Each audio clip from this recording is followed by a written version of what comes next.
Hello, friend. Welcome back to Couch Tales. Okay, picture this. You wake up and boom, you're in a psychiatric hospital. No, not like a horror movie. No eerie violin music in the background. But also, what now? What do you do? What can you do? And let's be real, what are people really doing in there? I'm about to take you on a wild ride through the top 5 things you can do as a patient in a psychiatric hospital. Some of them might surprise you, some might make you laugh, and some, well, let's just say you won't believe number 5. Stick around until the end because I've got a bonus tip that might just change the way you think about mental health care forever. So let's set the scene. You're in the psychiatric hospital, not in a straitjacket. Seriously, that's just movie nonsense. No flickering light bulbs or creepy doctors lurking in the halls. Nope, you're in a regular hospital setting, probably wearing socks with the little rubber grips on the bottom. Why do they always give those out? Okay. The question is, what do you do now? Let's break it down. The top 5 things you can do in a psychiatric hospital. Group therapy, also known as the Breakfast Club. But real life? Yes, group therapy. If you thought spilling your feelings to one therapist was awkward, wait until you do it with 10 other people staring at you. Let me tell you about Lisa, an actual person who I met when I visited a hospital years ago for a psychology study. Yes, I survived. Lisa sat in group therapy like she was auditioning for America's Next Top Skeptic.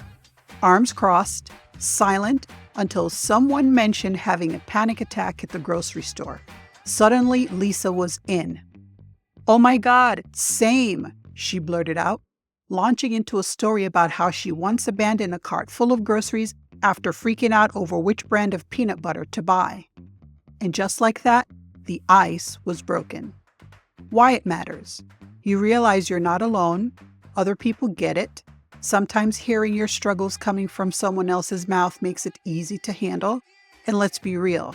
Sometimes you get that one guy in group who overshares, and suddenly you're bonding all over the fact that nobody needed to know about his ex-wife's parrot. Number 2, the art of the snack hunt. Here's a secret. The best thing to do in a psychiatric facility is to find the snacks. Every hospital has that one secret stash of graham crackers, peanut butter cups, or those little cups of ice cream that somehow taste like happiness. And let me tell you, when you're dealing with life stuff, a graham cracker hits different. Meet James. James had one mission every day: snack domination. He knew exactly when the nurses restocked the snack room. He would predict down to the minute when the Jell-O would arrive. He was a snack ninja, and honestly, he was thriving. Why it works? Comfort food equals instant mood booster. It gives you something to look forward to. Sometimes joy is just finding that last pudding cup before Kevin does. Number 3, journaling. Yes, even if you hate writing. Now, I know what you're thinking. I am not one of those people who use journals. Well, guess what? Neither was Samantha. She was anti-journaling until she realized she could just write a rant about how much she hated journaling. And suddenly, she had a lot to say. Turns out once she started, she couldn't stop. She wrote about her roommate's weird sleeping habits, the nurse who always hummed Twinkle Twinkle Little Star, and how she had a deeply personal crisis over whether she preferred blue Jell-O or red Jell-O. And guess what? She felt better. Why it matters? Writing forces you to process emotions. You start noticing patterns in your thoughts. It gives you something to look back on and say, wow, I survived that. So if you ever find yourself in a psychiatric hospital or just stressed out of your mind, grab a notebook, even if all you write is, "This sucks," because hey, at least it's honest. And number 4, the great board game rivalry. Let me tell you about Dave and the Uno incident of 2019. Dave was chill, super calm, until Uno came out. Then suddenly, Dave turned into a strategic mastermind who would destroy you with a draw. See, hospital staff always encourage games. Why? Because competition wakes up your brain. Suddenly you're thinking, engaging, feeling alive again.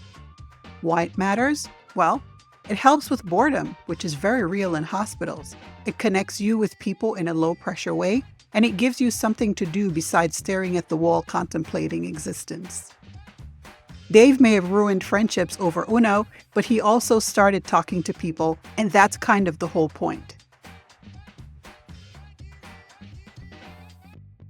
And number 5, the unspoken bond with the night staff. Here's the real psychiatric hospital experience. The night shift nurses are the real MVPs. They see you at your lowest and somehow still crack jokes. They will absolutely let you stay up too late if you're having a crisis. They have seen it all and nothing surprises them. One patient I met, Maya, swore she was never going to talk to anyone. Then one night at 3 a.m., she had a full-blown life talk with the nurse at the front desk. They talked about life, love, and neither of them understood why people like pineapple on their pizza. And guess what? That one random conversation helped Maya open up in therapy the next day. Why it matters. Sometimes the best conversations happen when you least expect them. Talking to someone, even just for small talk, makes a difference. Connection is healing, even if it's over pineapple pizza debates. Just a quick reality check. This is not professional advice, just some good old psychology life experience, so take what resonates with you and leave the rest. But if you find yourself in a psychiatric hospital, now you know there's more to it than just sitting around. Therapy, snacks, late night life talks, it's all part of the journey. All right, that's it for today's episode of Couch Tales, Why We Do What We Do. If you like this episode, hit the subscribe button firmly and share it with a friend. Now that you know what really happens in psychiatric hospitals, there's one thing that could change everything, the unspoken strategy that helps people heal faster and feel way better.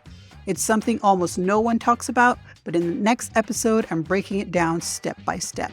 Until next time, friend, stay curious, stay kind, and always know where the snack stash is.